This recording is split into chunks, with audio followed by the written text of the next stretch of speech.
বহুমাত্রিক বাংলাদেশের প্রত্যয়ে কাল থেকে শুরু হচ্ছে অমর একুশে বইমেলা। রাজধানীর সোহরাওয়ার্দী উদ্যানে চলছে প্রকাশক, স্টল মালিক সহ সংশ্লিষ্টদের শেষ মুহূর্তের প্রস্তুতি। চলছে স্টল সাজানো, বই গোছানো এবং ব্যানার ফেস্টুন লাগানোর কাজ। নিরাপত্তা এবং জরুরি পরিস্থিতি মোকাবেলায় সব ধরনের প্রস্তুতি নিয়েছে আইন শৃঙ্খলা বাহিনী।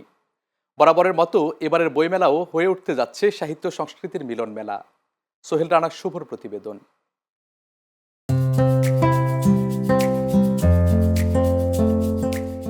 অবশেষে সবার অংশগ্রহণে অনুষ্ঠিত হচ্ছে অমর একুশে বইমেলা। একই সঙ্গে প্রকাশ ঘটবে বাংলা ভাষা ও সাহিত্যকে কেন্দ্র করে ইতিহাস, সংস্কৃতি ও সমকালীন বহুমাত্রিক ভাবনার। অমর একুশে বইমেলাকে ঘিরে এখন শেষ মুহূর্তের প্রস্তুতিতে ব্যস্ত আয়োজকরা। মেলার প্রতিটি স্টল, পেভিলিয়ন ও সোহরাওয়ার্দী উদ্যানে এখন চলছে সাজসজ্জার কাজ। এবার রোজায় মেলা অনুষ্ঠিত হওয়ায় দর্শনার্থীদের সুবিধার্থে সময়সূচি ও ব্যবস্থাপনায় রাখা হয়েছে কিছু ভিন্নধর্মী পরিকল্পনা। এবারের বইমেলায় অংশগ্রহণকারী মোট প্রকাশনা প্রতিষ্ঠান 549টি। এর মধ্যে বাংলা একাডেমি প্রাঙ্গণে 81টি এবং সোহরাওয়ার্দী উদ্যানে অংশ নেবে 468টি প্রতিষ্ঠান। এবার মেলায় লিটল ম্যাগাজিন চত্বর থাকবে সোহরাওয়ার্দী উদ্যানের উন্মুক্ত মঞ্চের কাছাকাছি গাছতলায়। এছাড়া থাকছে শিশু চত্বরও। প্রস্তুতি সম্পন্ন হয়েছে সুন্দর মতন। আগামীকালকে আপনি জানেন যে বেলা 2টায় মাননীয় প্রধানমন্ত্রী উদ্বোধন করবেন, তারপরে মেলা ওপেন করে দেওয়া হবে। তো সেই ক্ষেত্রে সবাই মেলায় অংশগ্রহণ করেছেন। প্রকাশক যারা ছিল, দ্বিধাবিভক্তি ছিল, সেই জায়গা থেকে সবাই মেলায় এখন এসছেন। তো সবার সম্মিলিত প্রচেষ্টায় সুন্দর মেলা হবে বলে আমরা আশা ব্যক্ত করছি। মেলা প্রতিষ্ঠান এসছে এখানে 550 মতন, আর স্টলের সংখ্যা 1018। নানা ঘটনা প্রবাহের পর নতুন বাংলাদেশে এবারের মেলা সব সম্ভাবনায় আলোকিত হয়ে প্রাণের বইমেলায় পরিণত হবে, এমনটাই প্রত্যাশা করছেন আয়োজকরা। আমরা প্রকাশকদের সঙ্গে বসেছি।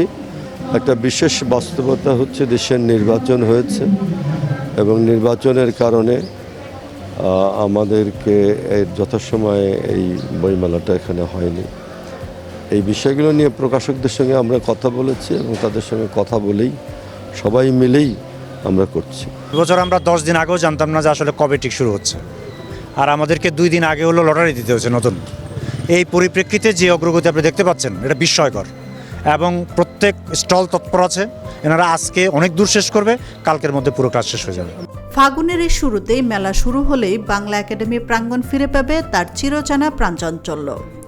ভরে উঠবে বই, পাঠক আর লেখকদের পদচারণায়। আর এই সময়টার জন্যই প্রতি বছর অপেক্ষা করে থাকেন পাঠক, লেখক ও প্রকাশকরা। আমরা পাঠকদের মধ্যে আলোড়নটা দেখতে পেতাম, সেটা সম্ভবত এই বছরে হবে না, যেহেতু দিন সংখ্যা এবারে খুব একটা বেশি দেয় নাই। সে কারণে অনেক সময় পাবলিকেশনের সমস্যা হতে পারে, বাংলা একাডেমি থেকেও সমস্যা আসতে পারে। তাই মনে করি যে এই বইমেলাটাকে আরেকটু প্রসারিত করে যদি আরেকটু সময়টা বাড়ানো হয় তাহলে বিক্রি একটু ভালো হবে। আর পাঠকরা যেহেতু রোজার মাস, একটু সময় কম পাবে, সেই জন্য আমি মনে করি যে ঈদের পরেও কয়েকদিন বইমেলাটা চলা দরকার। যারা বিক্রি পারপাসে স্টল করে তাদের জন্য অফকোর্স এটা প্রতিবারের মতো এবার ওরকম ফ্রুটফুল হবে বলে আমি মনে করছি না।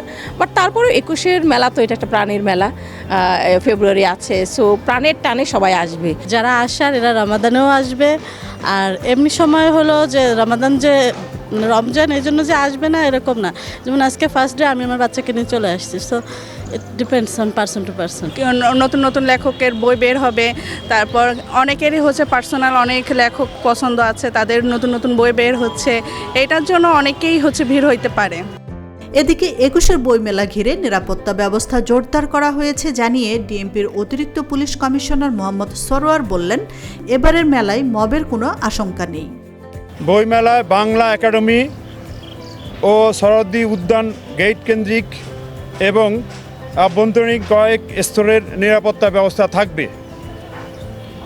ইউনিফর্ম পুলিশের পাশাপাশি সাদা পোশাকে পুলিশের বিশেষ টিম মোতায়েন থাকবে। এবার অমর একুশে বইমেলা 26 ফেব্রুয়ারি থেকে শুরু হয়ে চলবে 15 মার্চ পর্যন্ত। ছুটির দিন ছাড়া প্রতিদিন বেলা 2টা থেকে রাত 9টা পর্যন্ত চলবে মেলা। তবে রাত 8:30টার পর নতুন করে কেউ মেলা প্রাঙ্গণে প্রবেশ করতে পারবেন না। ছুটির দিন বইমেলা চলবে বেলা 11টা থেকে রাত 9টা পর্যন্ত।